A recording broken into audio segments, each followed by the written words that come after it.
టాలీవుడ్ ప్రముఖ సంగీత దర్శకుడు తమన్ ఇటీవల చేసిన వ్యాఖ్యల్లో సినీ వర్గాల్లో చర్చనీయాంశంగా మారిన నేపథ్యంలో ఆయన ఆ అంశంపై పూర్తి స్పష్టత ఇచ్చారు. గేమ్ చేంజర్ పాటలలో హుక్ స్టెప్పులు లేకపోవడంపై తాను చేసిన వ్యాఖ్యల్ని కొందరు తప్పుగా అర్థం చేసుకున్నారని, తాను రామ్ చరణ్ను ఉద్దేశించి ఎలాంటి విమర్శలు చేయలేదని తేల్చి చెప్పారు. ఓ ఇంటర్వ్యూలో ఈ వివాదంపై మాట్లాడుతూ రామ్ చరణ్ అద్భుతమైన డాన్సర్.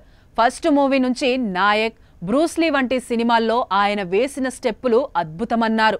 అలాంటి గొప్ప డాన్సర్కు గేమ్ చేంజర్ పాటల్లో కొరియోగ్రాఫర్లు సరైన హుక్ స్టెప్పులు ఇవ్వలేకపోయారనేది నా బాధ.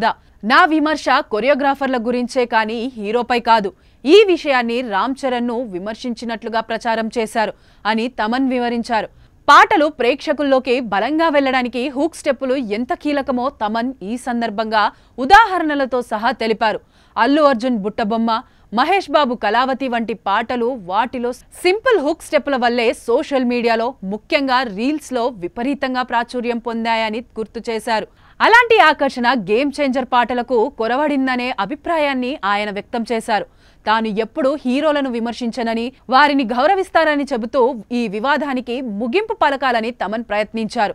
ఈ వివరణతోనైనా తనపై వస్తున్న తప్పుడు ప్రచారానికి తెరపడుతుందని ఆయన ఆశిస్తున్నట్లు తెలుస్తోంది. ఎప్పుడైనా ఎక్కడైనా మీ చేతిలోనే వార్తా ప్రపంచం. మీ మొబైల్లో, మీ కంప్యూటర్లో, మీ టీవీలో సాక్షి టీవీ డిజిటల్ ప్రసారాల కోసం లాగిన్ అవ్వండి. www.youtube.com/సాక్షి టీవీ. సబ్స్క్రైబ్ సాక్షి టీవీ యూట్యూబ్ ఛానల్.